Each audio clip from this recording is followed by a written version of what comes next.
Merci beaucoup. Quand on connaît, on connaît. Quand on ne connaît pas, tu n'as qu'à apprendre. Au lieu de parler, il faut voir avec les deux yeux. Oh, yo bomoni na se wana nde docteur wa bandaki ko soigner bango. Tala soko ina biso ndenge sali musala. Hein? Groupe des infos. Groupe des infos. Tala pema oyo ngana meli. Sakite mobambi rote wa pite mena kolo ya ngomba.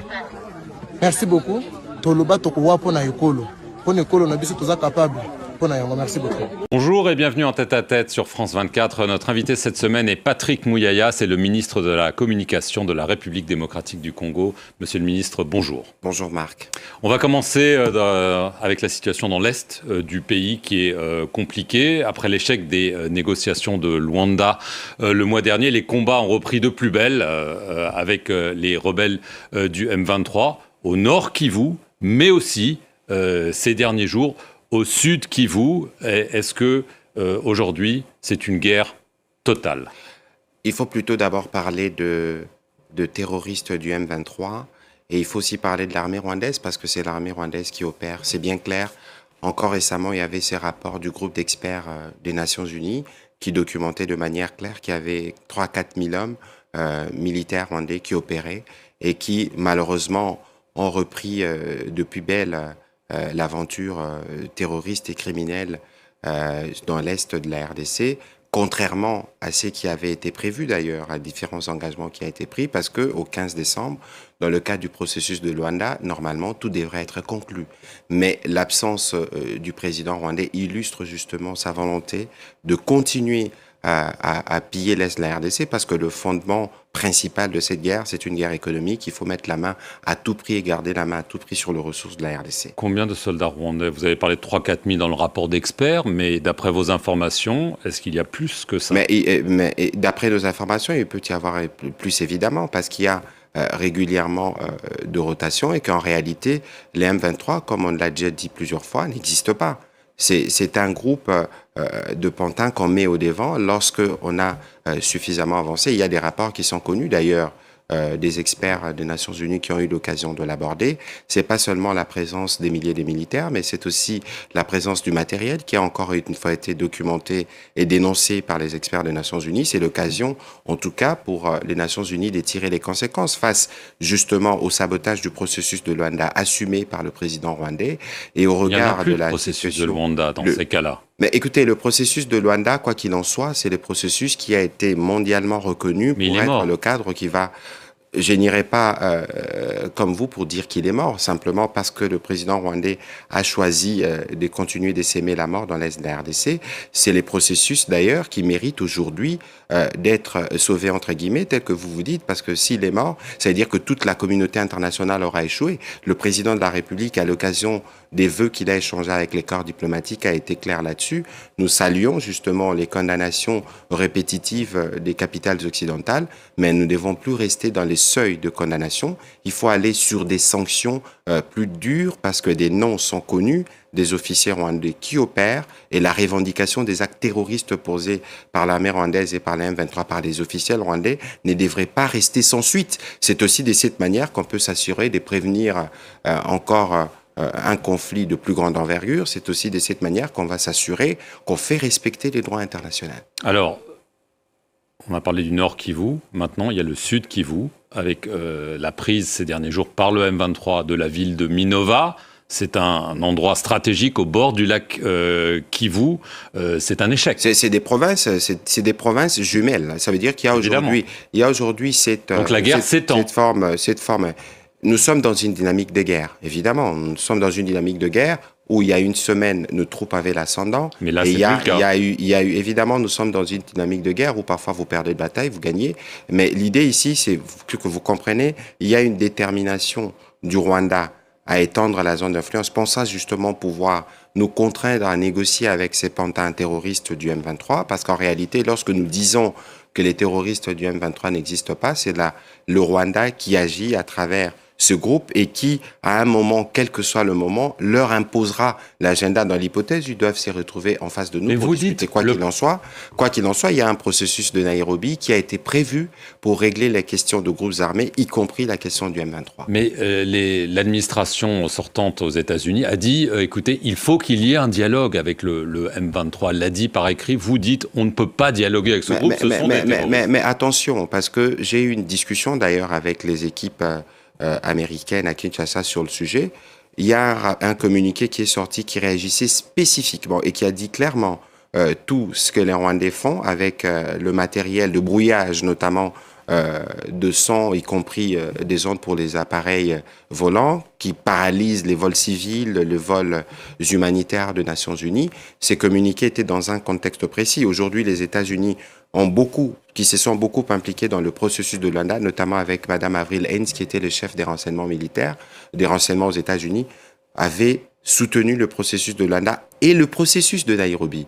Parce que nous, on n'a jamais dit non à l'idée de régler la problématique de manière générale, parce que les groupes armés qui opèrent dans la région doivent être démobilisés. Mais ici, il y a un focus justement sur un groupe terroriste, la M23, parce qu'en réalité, c'est le groupe par lequel le Rwanda agit. Et donc, lorsque les rapports des experts des Nations Unies vous parlent de 3 à 4 000 hommes, c'est des rapports objectifs qui sont documentés parce qu'il y a un système de surveillance de tous les mouvements dans la zone. Et donc aujourd'hui, quoi qu'il advienne, le processus de Nairobi, c'est le processus qui a été prévu pour ça. Il ne faut pas oublier qu'au 15 décembre, le médiateur angolais, le président Lorenzo, avait pris la précaution d'associer le président honoraire du Kenya, Uhuru Kenyatta, parce que c'était un impératif parallèlement à la signature de l'accord qui était prévu avec le gouvernement rwandais avec lesquels nous sommes en conflit, qu'il y ait des discussions avec les groupes armés pour s'assurer que les deux pans du conflit ont été pris en charge. Et la République démocratique du Congo a prouvé sa pleine volonté de parvenir à la paix, mais c'est qui n'est pas fait de l'autre côté. C'est important que la communauté internationale tire dès à présent les conséquences de manière plus forte et plus ferme. Mais est-ce qu'une rencontre entre le président Tshisekedi et le président Kagame est possible? Je vais juste quand même dire ce que le président Kagame a déclaré devant les diplomates étrangers à propos de Félix Tshisekedi. Je sais reconnaître les leaders quand je les vois, je sais aussi reconnaître les idiots. Vous pouvez imaginer la combinaison des deux, le désastre que cela produit. Écoutez, le président Kagame qui, ces derniers jours, n'a plus les caractères taiseux, a besoin de s'exprimer. Il est fait maladroitement. Parce que non seulement qu'il a manqué d'égard au président angolais, qui était bien mobilisé dans le cadre de ce processus, mais sa sortie médiatique, c'est illustratif justement de son état d'esprit qui est pleinement dans la bassesse, parce que lorsqu'on commence à verser dans l'insulte à ces niveaux de responsabilité, c'est illustratif justement du caractère, passez-moi l'expression, un peu mégalo qui le caractérise. Mais je pense que tout ça doit être arrêté, y compris par la communauté internationale, parce que c'est cette attitude des nervosités qui pousse à ce qu'il y ait plus de massacres, parce que lorsque vous parlez, par exemple, de la prise des Minova, c'est que vous ne voyez pas, c'est qu'on ne vous dit pas, c'est qu'il y a des massacres systématiques qui sont opérés sur le jeune volontaire de défense de la patrie qu'on appelle Wazalendo. Donc c'est de manière systématique. Il y a encore des rapports qui nous sont parvenus, en tout cas par des observateurs qui sont localement, qui nous ont parlé des 70 à 90 jeunes, parce que c'est systématique, parce qu'il faut s'assurer que lorsque on fait une prise comme celle-là, on s'assure qu'on étouffe et on fait de parades de manipulation. Vous savez que, par exemple, dans cette guerre, le Rwanda a démontré de plus en plus que c'est véritablement l'empire et l'industrie du mensonge qui, de manière régulière, pompe à peu près 1000 tweets par jour, ce que moi j'appelle depuis quelques jours le poison rwandais, la manipulation, la désinformation, le mensonge qui est revendiqué au plus haut niveau du pouvoir. Mais militairement, c'est eux qui avancent. Militairement, c'est eux qui avancent. Je vous ai dit tout à l'heure que nous sommes dans une dynamique des guerres où il y a des batailles qui sont remportées par les uns et remportées par les autres. Mais l'idée ici, c'est qu'on ne devait plus justement être dans ce cadre-là, dès lors qu'on avait choisi le cadre du processus de Luanda. C'est pour ça qu'il est important maintenant que le Conseil de sécurité, que la communauté internationale puisse tirer des conséquences dans l'immédiat du caractère inutilement belliqueux du président rwandais qui s'est traduit de toutes les manières, y compris par son langage que vous avez relevé tout à l'heure, c'est qui est contraire justement à tout ce qui est mis sur la table comme principe pour restaurer la paix dans l'Est de la RDC. Si ça continue, Nord Kivu, Sud Kivu, voire autre chose, vous êtes prêt à porter la guerre au Rwanda? Écoutez, de toute évidence, toutes les hypothèses pour nous sont à table. Mais la première hypothèse, c'est de nous assurer d'abord que nous assurons la défense et l'intégrité de notre territoire, que nous protégeons nos populations, et que vous savez, l'option de la guerre est une option qui est envisagée. Nous y sommes déjà d'ailleurs. Peut-être qu'il faut éviter d'aller dans des conflits de plus grande ampleur parce que ni les peuples rwandais ni le peuple congolais ne mérite la guerre, ils méritent d'échanger. C'est pourquoi l'attitude du président rwandais, je pense que si les peuples rwandais devaient avoir droit à la parole, je ne suis pas sûr qu'il sera encore à la tête de ce pays. Très rapidement, parce qu'on n'a plus beaucoup de temps, l'opposition au Congo pense que Félix Tshisekedi a décidé de changer la constitution pour pouvoir se représenter à un troisième mandat. Mais où est-ce qu'il a dit ? Le président de la République a été élu. Il le soupçonne de ne pas le dire, mais le président de la République, il y avait des soupçons de ce type avant les élections de l'année dernière, mais vous avez vu que rien de cela ne s'est produit. Le président de la République a été élu à plus de 70% par les Congolais. Il y a donc la légitimité qu'il faut pour engager ces débats-là. On a parlé des débats qui vont porter sur de réformes institutionnelles pour rendre l'État plus efficace. Moi, je connais personne de l'opposition que j'ai eu à rencontrer dans les cadres notamment de mes activités parlementaires il y a quelques années qui a dit non au projet de la Constitution. Ici, dans l'attitude, je perçois plutôt comme une forme de rancune ou de problème personnel avec le président de la République parce que les débats sur la Constitution est un débat voulu par les Congolais. Nous devons régler le problème notamment de nos binationaux qui sont nombreux dans les mondes, qui veulent contribuer justement aux efforts de développement du pays. C'est pas la seule question. Nous sommes par exemple République démocratique du Congo, membre de plusieurs regroupements régionaux en Afrique, où la langue anglaise est la langue qui est privilégiée. J'adore le français, mais pourquoi on n'aurait pas par exemple, une seconde langue officielle qui serait l'anglais et des langues nationales. Non, mais dès lors que le président a dit que nous mettrons en place une commission pluridisciplinaire qui comprendra plusieurs personnalités pour réfléchir ici, cher Marc, j'insiste sur les mots, nous réfléchir et nous dire, voilà, qu'est-ce qu'il nous faudrait réajuster dans notre Constitution. Ça se fera dans un cadre ouvert où tous les acteurs auront la possibilité de donner leurs opinions. Sans remettre les compteurs des mandats présidentiels à zéro. Il faut pas aller dans ces débats, j'allais dire inutilement suspicieux dans ces contextes, parce que l'idée principale pour le président de la République, c'est de rendre l'État plus efficace. C'est de rendre l'État plus efficace, capable de donner des réponses rapides aux préoccupations de Congolais. Et je ne pense pas qu'un seul leader, fût-il de l'opposition, peut s'opposer à ce qu'on renforce le moyen et l'efficacité de l'État pour régler les problèmes des Congolais. Patrick Mouyaya, merci beaucoup d'être venu sur le plateau de France 24. Nous sommes en Ngungu. Vous êtes sans oublier que l'ennemi était en Ngungu.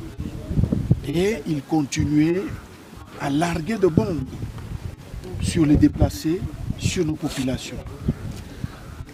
Vu cet état de choses, le commandant Tafok Sud Kivu et le commandant Tafok Nord Kivu ont compris qu'il fallait faire une planification pour riposter, n'est-ce pas, aux incessantes attaques et violations du cessez-le-feu par l'ennemi.